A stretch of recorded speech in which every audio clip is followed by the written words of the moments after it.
Olá, tudo bem? Existem duas percepções da vida que partem praticamente dos mesmos pressupostos, mas que acabam seguindo por caminhos bem diferentes. Um deles é o caminho que prega a eliminação do desejo, pois o desejo é a causa do nosso sofrimento. O outro é o caminho que ensina a desejar somente coisas boas, partindo do princípio de que nossos desejos tendem a se realizar.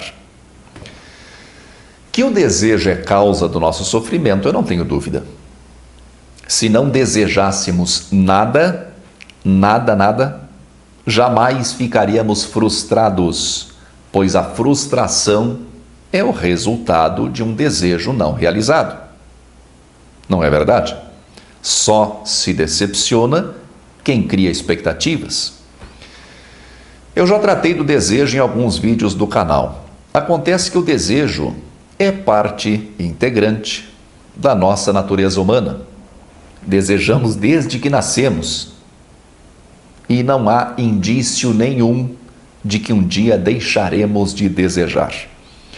Pode ser possível domar o desejo, como fez o Buda, mas duvido que isso seja possível vivendo em sociedade da maneira como nós vivemos hoje, cheios de pressão social por todos os lados.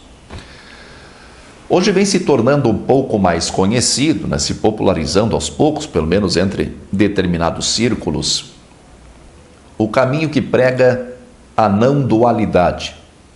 Isso seria não ver as coisas como boas ou ruins, não classificar as coisas, não se identificar com nada, apenas deixar a vida seguir seu fluxo. Em alguns vídeos eu tratei brevemente sobre Krishnamurti, o Jiddu Krishnamurti, que segue mais ou menos nessa linha: viver sem se importar, viver desfazendo-se da noção de individualidade, desfazendo-se dessa noção de separação em relação ao todo. Eu acho uma bela maneira de ver a vida, mas impraticável na vida em sociedade. Esse conceito, essa ideia em sua totalidade é impraticável. É claro que podemos colher alguns benefícios encarando isso como um estilo de vida e podemos mudar substancialmente a nossa maneira de ver a vida, a nossa maneira de ver o mundo, de ver as pessoas, de ver as situações. Mas não me parece que isso esteja ao alcance de um número considerável de pessoas. É para poucos. Outro caminho é o caminho proposto pelo movimento Novo Pensamento, que surgiu nos Estados Unidos na virada do século XIX para o século XX, que não forma um sistema fechado, não tem doutrina e que se resume em desejar, com o uso do pensamento e da imaginação, aquilo que queremos em nossas vidas. Eu lembro que em 2007 fez muito sucesso, um sucesso estrondoso, o DVD, que depois virou livro, O Segredo, que se baseava nesses princípios. O Segredo contou com um grande investimento de marketing e convenceu muitas pessoas. Eu conheci pessoas que se endividaram como uma tentativa, como uma maneira de convencer a si mesmas de que já estavam vivendo aquilo que desejavam viver. Então eu quero ficar rico, então já passo a viver como rico, com aquilo que não tenho, imagina. Eu não saberia analisar se os participantes do projeto O Segredo, aquelas pessoas que participaram para a produção do DVD, se eles estavam de certa forma mal intencionados, visando apenas o lucro, ou se apenas se entusiasmaram demais sem prever as consequências. Por outro lado, eu também conheci pessoas que afirmaram, e são pessoas em que eu confio, tenho motivos para confiar, pessoas que afirmaram ter colhido ótimos resultados colocando em prática aquilo que aprenderam no DVD ou no livro. Particularmente, eu achei O Segredo muito apelativo, muito focado em questões materiais. Eu não tenho nada contra questões materiais, pelo contrário, dinheiro facilita e muito a nossa vida. Mas vender essas ideias apelando para coisas materiais desperta a atenção indiscriminada de todo tipo de gente. E a verdade é que a maioria não está preparada para entender o que pode funcionar e o que não pode. Se eu pegar um autor conhecido do Novo Pensamento como Joseph Murphy e compará-lo, por exemplo, com Krishnamurti, eu encontro muitos pontos em comum nas suas percepções. Um dia desses eu publiquei um vídeo chamado Krishnamurti era amargo. Nesse vídeo eu coloquei em dúvida o resultado prático das suas investigações. Em momento algum eu duvidei da profundidade, da seriedade das investigações de Krishnamurti. Ele foi fundo em suas investigações. Apenas acho que o resultado disso em termos de sentimento, né? De como nós nos sentimos intimamente e em relação à vida, depois dessa imersão dentro de nós mesmos, esse resultado pode não ser muito positivo.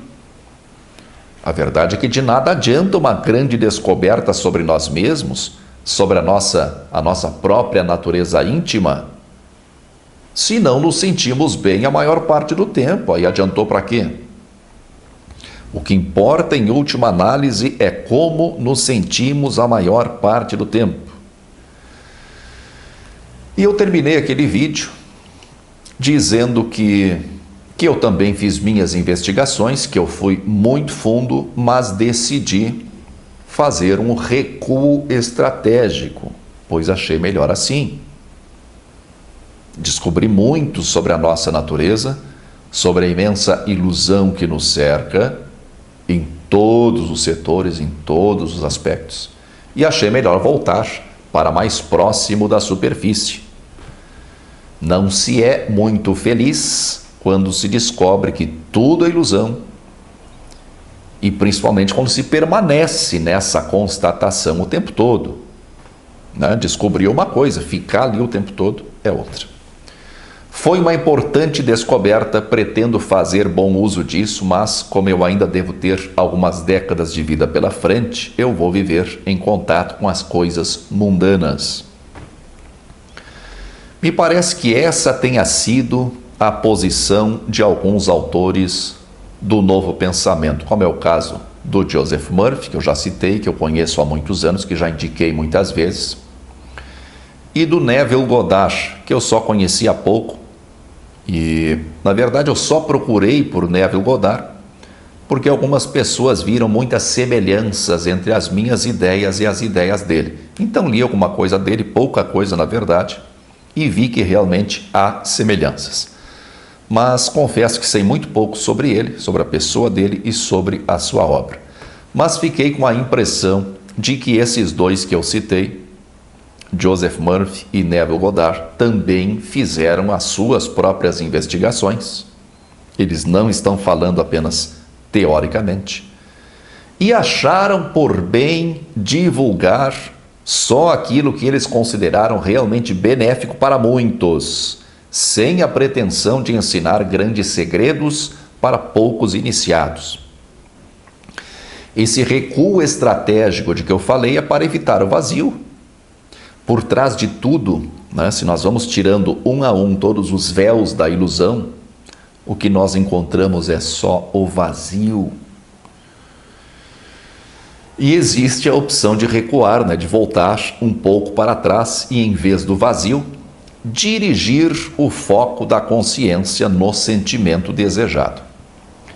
Os autores do Novo Pensamento, como esses dois que eu citei, ensinam a buscar qualquer coisa, mesmo coisas materiais. Mas isso me parece uma estratégia para alcançar um público maior, né? E para tornar mais interessante para as pessoas, pelo menos no primeiro momento.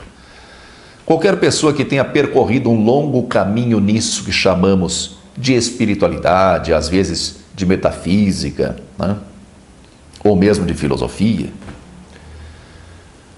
Qualquer pessoa que percorreu esse caminho sabe que com o tempo, qualquer objetivo material, quando alcançado, ele produz uma satisfação apenas temporária, né? e que um dia nós cansamos dessas coisas e focamos no que realmente importa, na raiz de tudo, o sentimento. Então, em vez de buscar por coisas, coisas que nos proporcionem um bom sentimento, por que não focar diretamente no sentimento desejado, que independe da coisa para sentir? Eu frequentemente falo sobre o eu sou, que é a nossa natureza última, a consciência pura. O eu sou é apenas ser, mais nada. É maravilhoso acessar esse estado, mas é difícil acessar, é difícil se manter nele e é impossível viver em sociedade. O sentimento é atributo da mente. Se eu acrescentar ao eu sou um sentimento, eu estou focando a minha consciência nesse sentimento. Esvaziar a mente e focar apenas no eu sou. Depois de sentir apenas o ser, sentir apenas que existe, acrescentar o sentimento desejado e impregnar a mente com isso. Essa prática produz mais conscientemente o futuro, que nada mais é que um outro estado. Futuro é isso, um outro estado. Além da mente, além dos domínios da mente, não existe tempo e espaço. No eu sou, que é consciência pura, não existe tempo e espaço. O eu sou é tudo e é nada, pois ele tem em si a potencialidade de tudo e ele em si é nada. É o vazio, o grande vazio. Por isso, a mente. A mente é o meio através do qual a consciência se manifesta. Nós vivemos nos domínios da mente, então percebemos tudo em função de tempo e espaço. Se tempo e espaço são atributos da mente, a criação está acontecendo aqui e agora. Toda ela está acontecendo nesse momento. O que nós chamamos de a criação é entendida pela mente como algo extremamente distante no tempo, Pois a limitação da nossa mente individual só consegue compreender as coisas, organizando as coisas dentro de uma lógica de causa e efeito. Aconteceu isso para acontecer isso, para acontecer isso. A maneira como organizamos todo o caos é encadeando tudo dentro de uma lógica de causa e efeito. Para a consciência pura, o eu sou, onde não existe tempo, o futuro nada mais é que um outro estado. Tudo que ocupa nossa mente por tempo suficiente e com intensidade suficiente para criar um padrão, nós acabaremos experimentando de alguma forma nisso que nós chamamos de realidade. Sabendo disso, cabe a nós escolher o sentimento que queremos experimentar e focar nesse sentimento, como uma forma de antecipar o futuro. A base do funcionamento da nossa mente é desejo e medo, que são duas faces da mesma moeda. No fundo é a mesma coisa, desejo e medo. Estamos quase sempre mesmo, ou desejando ou temendo, e não costumamos exercer nenhum controle sobre isso. O que nós entendemos como livre-arbítrio, que em termos práticos é uma coisa extremamente limitada, nada mais é que o foco da consciência. Livre-arbítrio é o foco da consciência. O foco mais profundo produz a realidade. E o mais profundamente que nós podemos ir dentro de nós mesmos, antes de chegar no vazio, é justamente o sentimento. É verdade, como afirma de um modo geral a corrente não dualista, que a vida passa através de nós, como se nós fôssemos um bambu vazio, um bambu oco, Eu ouvi o Osho usar essa expressão muitos anos atrás. A vida passa através de nós, assim como a água passa pelo leito de um rio. Mas se estivermos conscientes, podemos escolher outro estado. Se nós pudéssemos observar a consciência de fora, olhando para ela assim, analisando o que acontece com ela, nós veríamos que o estado intermediário entre o estado atual e o estado desejado seria percebido por nós como imaginação. A imaginação é uma transição entre dois estados diferentes. Boa essa, né? De vez em quando fica bom. Se você ainda não é inscrito no canal, se inscreva agora e assine as notificações. Deixe seu comentário, eu sempre leio os comentários, embora nem sempre tenha tempo de responder, né? E se achou o vídeo interessante, compartilhe nas redes sociais. Muita força e paz para você.